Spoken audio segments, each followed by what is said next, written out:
Barbara had always wanted a daughter ever since Tony could remember. It was like a low hum in their house in Astoria, Queens, a constant undercurrent to his childhood. When she found out she was pregnant with him, her first, the excitement was electric, but it fizzled out fast when the doctor said, "It's a boy." She never let him forget it. "Oh, I always wanted a daughter." She'd sigh a little too often, a little too loud, making sure he heard the disappointment in her voice. They'd planned for more kids, hoping for a girl to finally arrive, but fate had other plans. After Tony, Barbara's health went south, and more babies were out. No daughter. It was a wound that never really closed. Tony could see it, a quiet ache she carried with her every day. Must have been brutal, that dream just slamming shut like that. As years went on, the daughter-shaped hole in her life just seemed to grow bigger. Tony saw it in the way she'd fawn over his female cousin's birthday presents that were always a little more lavish. Hugs that lingered a beat longer, a warmth he rarely felt. It was obvious he wasn't the daughter she'd pictured. It used to sting. Yeah, but he'd gotten used to it. Barbara was just Barbara. He even told himself she loved him in her own slightly off-kilter way. Then Jessica walked into their lives and everything went sideways. Jessica was the daughter of Barbara's long-lost best friend from high school, a friend Barbara hadn't seen in decades until they reconnected online.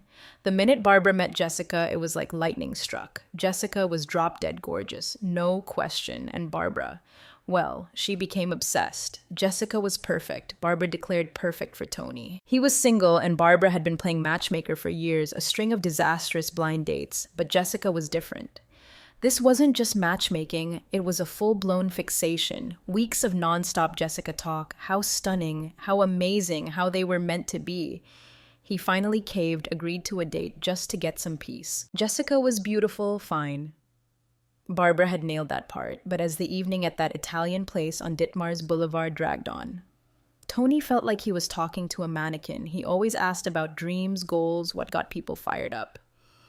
Jessica's dream to be a stay-at-home mom. Tony blinked. Nothing wrong with that, but he was in his late 20s, building his career, not even thinking about settling down. He was hoping for someone with some spark, something beyond just marriage and babies, and until then he asked, "What do you want to do?" "Stay-at-home wife," she said. Like it was the most obvious thing in the world. Her mom had never worked a day, stayed home. Dad provided. "That's the key to a happy marriage," Jessica declared. Tony respected her view, sure, but their wires were completely crossed. He wanted a partner, someone with her own drive. Jessica and her mom lived with her uncle in Bay Ridge, uncle paying the rent, mom not working. The whole setup felt off-kilter. He told Barbara how he felt that night. Jessica was nice, pretty, but no connection. Barbara went ballistic. He'd insulted Jessica, insulted her by not seeing Jessica's perfection.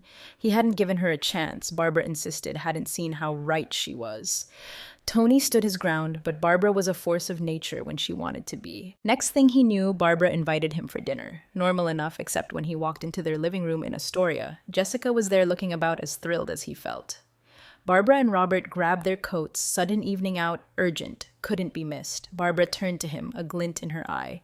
"Enjoy your date," she sang before they practically sprinted out the door, leaving Tony and Jessica stranded. He was mortified. Jessica looked just as awkward. Stuck forced date night courtesy of his mother. He could have made an excuse, bailed, but he didn't want to humiliate Jessica further. They were both victims of Barbara's meddling. They shared a nervous laugh, the kind that comes from sheer disbelief, and actually started talking. Jessica admitted she'd liked him after their first date was confused when he hadn't called. He gently explained the stay-at-home wife thing, the ambition gap. That's when she clarified. Stay-at-home wife wasn't about sitting around doing nothing. Volunteer work, that was her passion. Church kids helping people in need, that's what she lived for. Tony paused. Maybe he'd jumped to conclusions. Kindness, generosity wasn't that important. He reconsidered. Maybe he'd been too quick to judge. Against his better instincts, he asked her out again. A year zipped by dating, Jessica, promotion at work, suddenly feeling like he could actually afford to get married. Marriage started to feel like the next logical step. Barbara and Jessica's mom were subtly, then not subtly at all, pushing. Jessica wasn't getting any younger. They'd chirp time to settle down, start a family. Even though they hadn't even talked about kids, the pressure was relentless. He proposed. It felt right enough. Wedding planning, Barbara steamrolled everything. Extravagant ceremony at the Pierre, no expense spared Barbara's dream wedding, the daughter's wedding she'd always envisioned. He tried to push back, suggest something smaller, maybe City Hall and a nice dinner, but Barbara just waved a hand. Nonsense. This is my gift. It wasn't really about him or Jessica anymore. It was Barbara's show. He went along with it. Jessica seemed thrilled. Barbara was ecstatic. And honestly, arguing with Barbara was like wrestling a hurricane. Massive, opulent wedding. More Barbara's fantasy than his. But Jessica was happy, and that was supposed to be what mattered, right? Honeymoon in Italy, back to reality, back to his demanding job in finance downtown. Jessica moved into his apartment in Astoria, embraced the stay-at-home wife role, volunteer work at St. Michael's Church on 34th Avenue, like she said. But little things started to feel off-kilter again, frequent requests for cash for her mother, helping family, she'd say. But it quickly became a regular thing and expectation. He was the son-in-law, duty to provide, apparently. Her uncle had been supporting them for years, but suddenly, now that she was married to him, it was his responsibility. More unsettling. Jessica was never home. Stay-at-home wife, yes, but not homemaker, out all day, back late. Vague stories of helping people always rushed, dinner thrown together at the last-minute apartment, a mess, laundry piling up. Not the stay-at-home wife picture he'd had in his head.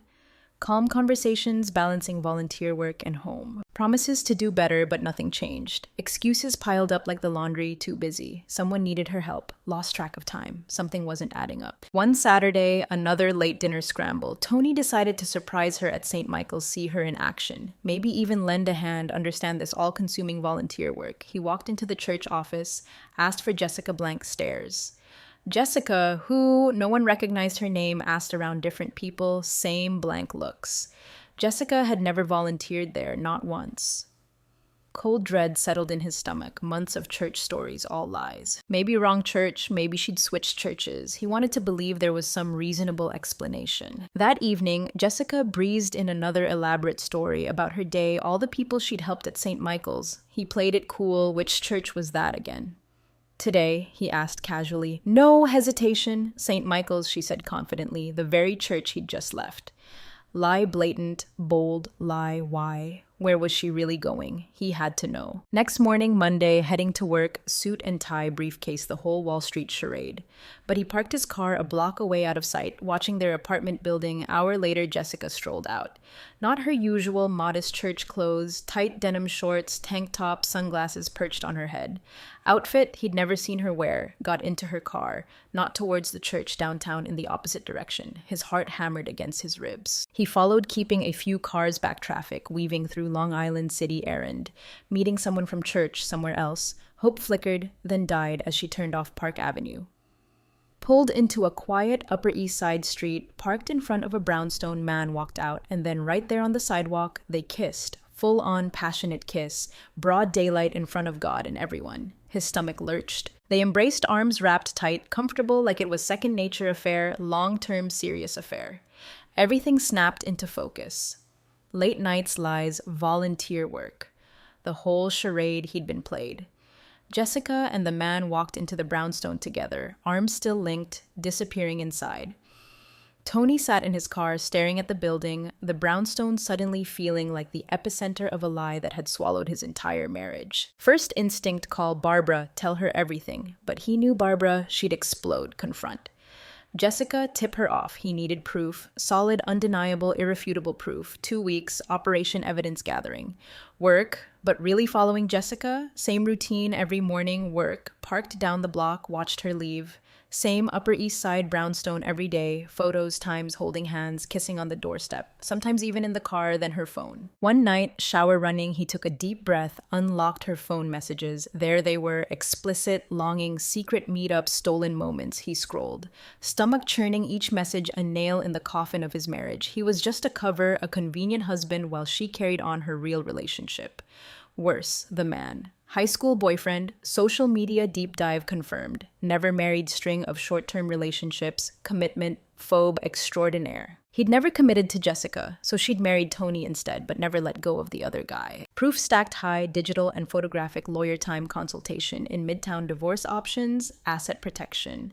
No prenup, he needed to be smart, strategic, prepared for anything. Then confrontation, dinner at home.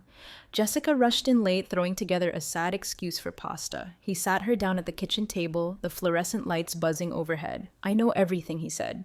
Voice flat, denial, fake, wide-eyed innocence. Know what? He laid it out. Photos, texts, fake volunteer work, the Upper East Side brownstone. Her face drained of color, silence stretched thick and suffocating. Then the dam broke. Confession, ex-boyfriend affair. Didn't mean for it to go this far. Confused? Still loved Tony. Wanted to fix things.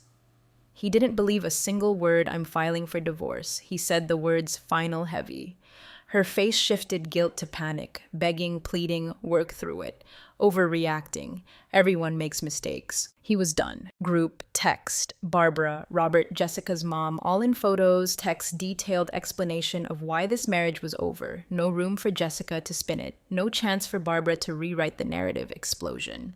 Barbara went nuclear, livid, but not at Jessica, at him, begging him to reconsider Barbara. Jessica's mom, a chorus of voices. Marriages survive infidelity. Counseling. Think of the future, Tony. He'd made his decision. Robert finally stepped up, his quiet support, a lifeline in the chaos. You deserve better, son. Grounded him when everything else was spinning out of control. Then the ultimate bombshell, I'm pregnant. Jessica, tears streaming down her face, fake desperation oozing from every pore. Your child... She sobbed. No way. After all the lies, all the deception, the brownstone, the ex-boyfriend, paternity test, Tony said, voice like ice. Jessica's mom shrieked, a banshee wail echoing through the apartment. Heartless. How dare you, abandoning her when she needs you most. Even if the baby wasn't his duty as a husband. Manipulation, thick and suffocating. Later, Barbara called, doubling down. Family is family. Tony, she pleaded, DNA doesn't matter. This is your grandchild, speechless. His own mother siding with the cheater. This was about Barbara's daughter, fantasy, not about truth or betrayal. When he wouldn't budge, Barbara's voice turned cold sharp. Court, she spat. I'll testify against you. He couldn't believe it. His own mother ready to fight him for a baby that might not even be his. Divorce court in downtown Manhattan. Barbara, true to her word, testified against him. Emotional mistake, not physical. Jessica was vulnerable. The baby had to be his. Tony was being cruel and unreasonable. Jessica's mom played her part, righteous indignation dripping from every word. His lawyers, sharp prepared, ripped their flimsy arguments to shreds, presented the evidence of infidelity, hammered home the paternity question, judge ruled. No child support decision until after the baby was born. Paternity test mandatory. Small victory, a sliver of light in the darkness. Jessica, her mother Barbara, faces like thunder. Barbara cornered him outside the courthouse, disappointment twisting her features. I wish you weren't my son, she hissed, venom in her voice. A real man would step up, raise this child no matter what. His chest tightened, but he refused to break. Months crawled by, a toxic fog settling over their family. Barbara spread lies, twisting the story to anyone who would listen. He was heartless, abandoned Jessica over a minor mistake. Running from responsibility, a coward, proof meant nothing. Barbara had her narrative and she was sticking to it, then birth. A girl, Barbara was ecstatic already. Grandma Barb in her head. Paternity test scheduled the minute the baby was born. Results came back fast. As he knew, as he'd fought for not the father, 0% probability, relief washed over him, a tidal wave of it mixed with a bitter taste of frustration. He'd known the truth all along, but he'd had to endure months of lies, accusations, Barbara's betrayal. He forwarded the results to Jessica phone call immediately, sobbing, pleading, breaking down completely. Reconsider, she begged. Doesn't matter who the father is. You're already part of her life. Step up, Tony. Her desperation confirmed everything, a fair partner nowhere to be found. No intention of playing Dad Tony was Plan C, the fallback. The responsible guy who'd take on fatherhood, while the real father stayed MIA. I'm sorry, Jessica, he said, voice firm, cutting through her sobs. This isn't my responsibility anymore. Jessica didn't give up.